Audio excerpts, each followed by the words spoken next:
Welcome to Astro Syndicate. Dasara శరన్నవరాత్రుల ప్రత్యేక కార్యక్రమానికి స్వాగతం.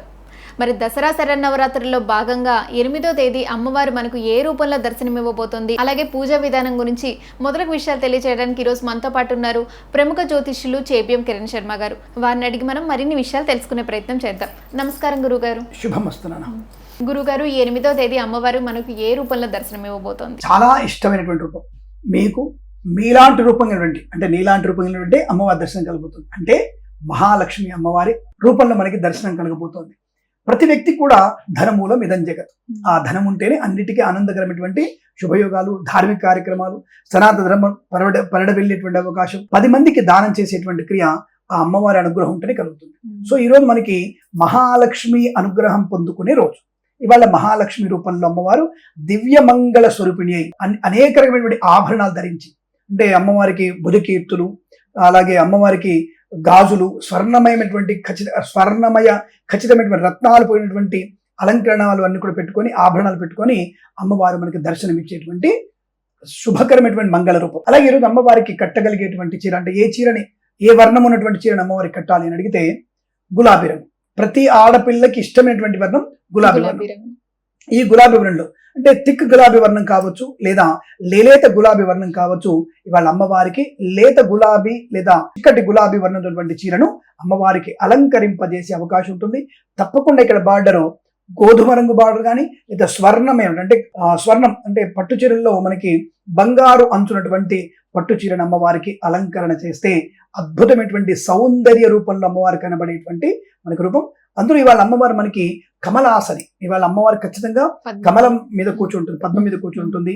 పద్మహస్తే పద్మముఖే, అమ్మవారు పద్మాన్ని పట్టుకుని ఉంటుంది. ఖడ్గము, చక్రము ఇవన్నీ పట్టుకుని ఉంటుంది అమ్మవారు. అలాగే లంకె బిందె పెట్టుకుంటుంది అమ్మవారికి. ఇక్కడ మన తొడ మీద, ఎడమ తొడ మీద లంకె బిందె ఉంటుంది. సో కాబట్టి ఇటువంటి అలంకరణతో సమస్తమైనటువంటి స్వర్ణమయముతో అద్భుతమైనటువంటి ఆనంద రూపం. ఆ కళ్ళు చూస్తేనే చాలా మనకి ఇవాళ మన ఇంట్లో మన ఆడపిల్ల, ప్రతి ఆడపిల్ల, ప్రతి తల్లి, ప్రతి ఒక్క భార్య, వీళ్ళందరూ కూడా మహాలక్ష్మి రూపంలో కనపడేట్టుగా ఉండేటువంటి అవకాశం.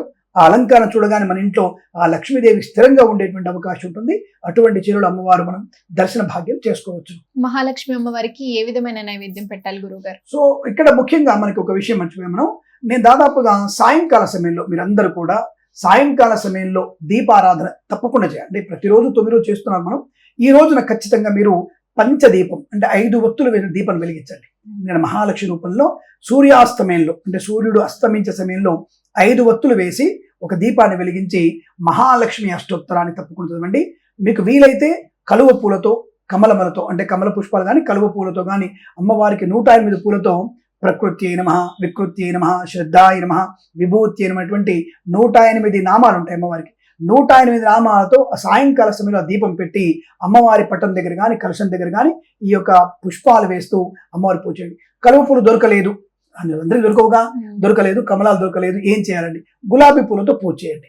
ఈ సమయంలో పూజ చేస్తున్నప్పుడు మీ వారు కానీ మీరు కానీ ఇద్దరు కూర్చుంటే ఇద్దరు, ఒకళ్ళేమో రూపాయి నాణాలతో తప్పకుండా అమ్మవారిని అర్చన చేయండి, ఒకళ్ళు పుష్పాలతో అర్చన చేయండి. మన ఇంట్లో ఆ 108 నాణాలకు పూజ చేసిన తర్వాత మీరు ఒక 5 కానీ 11 కానీ మీరు అట్టి పెట్టుకొని మిగతా ఖర్చు పెట్టుకోవచ్చు. అవి ఎవరికైనా మనం ఇవ్వచ్చు కూడా. అంటే లక్ష్మీదేవిని గట్టిగా పట్టుకుంటే మన ఇంట్లో ఉండదు.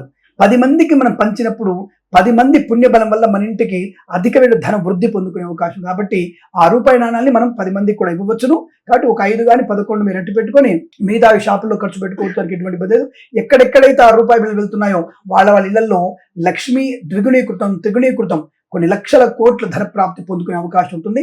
వాళ్ళు అలా ఆనందపడుతున్నడల్లా మీరు అందులోంచి కొంత ఆనందాన్ని స్వీకరించి మీ ఇంట్లో వృద్ధి పొందడం, మీ పిల్లలు వృద్ధి పొందే అవకాశం కూడా ఖచ్చితంగా ఉంటుంది. ఈ అలంకరణ, ఈ పూజ తప్పకుండా చేసే ప్రయత్నాన్ని మీరు చేయకండి. ఆ పూజ వల్ల మీకు సమస్తమైన శుభయోగాలు పొందుకుంటారు. పొద్దున్న శ్రీచక్రార్చన, అలాగే అమ్మవారికి అభిషేకాలు, పంచామృత అభిషేకాలు, చండీపారాయణ, చండీ హోమాలు చేసుకుని అది కంటిన్యూగా చేస్తూ ఇది ప్రత్యేకంగా చేయవలసిన పూజగా చెప్పబడుతుంది. మహాలక్ష్మి అమ్మవారికి ఏ విధమైన నైవేద్యం పెట్టాలి గురువు గారు? ఇక్కడ అమ్మవారికి విశిష్టంగా పెట్టవలసింది తీపి పదార్థాలు. అంత మిఠాయిలే. అమ్మవారికి మిఠాయిలు అంటే చాలా ఇష్టం. మిఠాయిలు పెట్టాలి. అందుకే మార్వాడి అందరూ కూడా ఎక్కువ మిఠాయిలు పెడుతుంటారు. సో కాబట్టి మనం మిఠాయిలు పెట్టుకునే ప్రయత్నం చేయాలి. ఇంట్లో చేసినవి రవ్వ కేసరి, అలాగే మనకి అన్నం బెల్లపన్న పాయసము, తర్వాత మనకి మహానైవేద్యము, తర్వాత ఈరోజు ప్రత్యేకంగా పెట్టవలసిన అమ్మవారికి ఈ మనకి సాబ్దానాలు అంటారు. అంటే తెలంగాణలో సాబ్దాన అంటారు, అదే ఆంధ్రాలో వచ్చేసి మనకి సగ్గుబియ్యం. ఈ సగ్గుపియ పాయసం కూడా అమ్మవారికి నివేదన చేయాలి. అలాగే మనకి చిట్టిగారెలు అంటే శనగతో చేసినటువంటి శనగపప్పు చిట్టిగారెలు కూడా పెట్టేటువంటి ప్రయత్నం చేయాలి. అలాగే తప్పకుండా మీరు జంతికలు మరియు చకినాలు అంటారు, చకినాలు జంతికలు ఇలాంటివి కూడా అమ్మవారికి వాళ్ళ నివేదన చేసే ప్రయత్నం చేస్తే అమ్మవారి అనుగ్రహానికి పాత్రులయ్యే అవకాశం బలంగా ఉంటుంది. ఇక్కడ మీకు ఒక విషయం అర్థం కావాలి. ఏంటంటే గురుగారు జంతికలు అమ్మవారు పెట్టమని చెప్పిందా, అమ్మవారిని జంతికలు పెట్టమంటుందా, చక్రాలు పెట్టమని చెప్తుందా, ఇవన్నీ ఎలా పెట్టారు ఎలా చెప్పారండి అని అడిగితే ఆరోగ్యప్రదమైనటువంటి వస్తువు. మన పెద్దవాళ్ళు ఎందుకు పెట్టారు ఇవన్నీ అంటే ఆరోగ్యానికి. పంటికి ఎక్సర్సైజ్. ఈ కాలంలో దవడలు ఒత్తుకుపోతాయి, చలికాలంలో అందరికీ దవడ ఒత్తుకుపోతాయి. కాబట్టి కాఫీలు టీ తాగడం ఎందుకు, ఇలాంటి జంతికలు పొద్దునే సాయంత్రం నోట్లో వేసుకుంటే ఈ పంటికి ఎక్సర్సైజ్ అయ్యే అవకాశం. ఈ పంటి వల్ల మెదడుకి ఎక్సర్సైజ్ అవుతుంది, మెదడు వల్ల కంటికి ఎక్సర్సైజ్ అవుతుంది. కాబట్టి ఈ పదార్థాలన్నీ కూడా పెట్టడంలో అంతరార్థాన్ని తెలుసుకోవాలి తప్ప అమ్మవారు పెట్టమందా, అమ్మవారి ఏమైనా తింటుందా, ఈ పిచ్చి ప్రశ్నల కన్నా ఇవి తింటే ఏమవుతుంది. జంతికలలో వామ వేస్తారు, తెల్ల నువ్వులు వేస్తారు. ఆ నూనె పదార్థంతో చేసిన పదార్థము ఈ సమయంలో ఆ మిరియాలు కానివ్వండి, తెల్ల నువ్వులు కానివ్వండి, ఇతరత్ర వామ పదార్థాలు ఆరోగ్యాన్ని మనకి అనుకూలంగా మారుస్తుంది. ముందుగా జఠరాగ్నిని అనుకూలంగా చేస్తుంది. మీకు ఏదంటారు కదా, మీరు కడుపుని క్లీన్ చేస్తుంది, ఇక్కడ అదే క్లీన్ అవుతుంది. కాబట్టి ఇటువంటి పదార్థాలు పెట్టడం వల్ల మనకి ప్రయోజనం. అమ్మవారి అనుగ్రహాన్ని పొందుకుంటాం. ప్రసాదంగా భావించి అందరూ తింటారు కాబట్టి తప్పకుండా పెట్టాలి. గురుగారు, ఇప్పుడు మీరు ఈ శరన్నవరాత్రుల్లో భాగంగా ఒక్కొక్క రోజు అమ్మవారికి ఏ నైవేద్యాలు పెట్టాలో చెప్తూ వస్తున్నారు. అయితే ఒక రోజు చూస్తే మనం పుల్లటివి పెట్టాలని చెప్తున్నారు, ఒక రోజు మొత్తం తీపనే చెప్తున్నారు. అసలు ఈ భేదం ఏంటి గురుగారు? ఎందుకు ఒక అమ్మవారు పులుపు ఇష్టపడుతుంది, ఒక అమ్మవారు తీపి ఇష్టపడుతుంది, ఇలా ఏమైనా డిఫరెన్స్? తప్పకుండా నిజంగా చాలా మంచి ప్రశ్న అడిగారు మీరు. అంటే ఒకటి ఏంటంటే ఉగ్రమైనటువంటి దేవతలకి మనం తప్పకుండా ఒక రకమైనటువంటి పదార్థం అంటే కట్టె పొంగలి, మిరియాల పొడితో ఉన్నటువంటిది, కదంబం లాంటిది, కూరగాయలు లాంటివి అంటే కొద్ది కార పదార్థాలను ఎక్కువగా పెట్టే ప్రయత్నం చేయాలి. సాత్వికమైనటువంటి తత్వం పొందినందుకు అమ్మవార్లకి పెరుగన్నము, పాయసం లాంటివి పెట్టాలి. ఎందుకు ఇలా పెట్టాలంటే ఉగ్రంగా ఉన్నటువంటి శత్రు నాశనాన్ని పొందిన వాళ్ళకి, ఇప్పుడు మీ ఇంట్లో ఒక వ్యక్తి మన ఇంటికి వచ్చేసి కొద్దిగా గొడవ పడుతున్నాడు, అప్పుడు అందరం వెనక్కి వెళ్తాం, ఒకళ్ళు మాత్రం గట్టిగా మాట్లాడుతున్నారు. ఆ వ్యక్తిని ఏమంటాం, మరి అక్కర తీసుకోరా, గట్టిగా మాట్లాడు, వాడు గట్టిగా సమాధానం చెప్పు అని ఎలాగైతే వాడిని తోస్తుంటాం ముందుకు. ఎందుకు, అవతలి వాడికి సమాధానం చెప్పే శక్తి ఉన్నటువంటి ఒక వ్యక్తిని మనం ముందుకు తోస్తుంటాం, వానికి ఊతం ఇస్తుంటాం.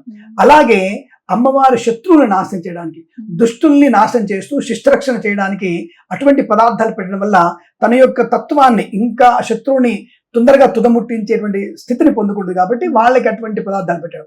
సాత్వికమైన సమయంలో అమ్మవారి మనం అనుగ్రహం పొందడానికి, అమ్మ నువ్వు శాంతించగా మాకు సుఖం కలుగుతుంది, శుభం కలుగుతుంది, నువ్వు మా మీద కరుణ చూపించనేటువంటి దానికోసం ఈ శాంతమైనటువంటి పదార్థాలు, తీ పదార్థాలని, దద్యోధులు లాంటివి పెట్టే ప్రయత్నం చేస్తూ ఉంటాం. ఇది నిజంగా మంచి కారణం.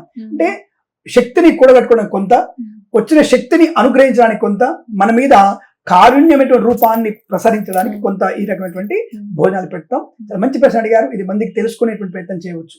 శుభం. మహాలక్ష్మి అమ్మవారిని ఎలా పూజించాలి, అలాగే పూజ విధానాన్ని చాలా చక్కగా తెలియజేశారు. ధన్యవాదాలు గురుగారు. సర్వే జనా సుఖినో భవంతు.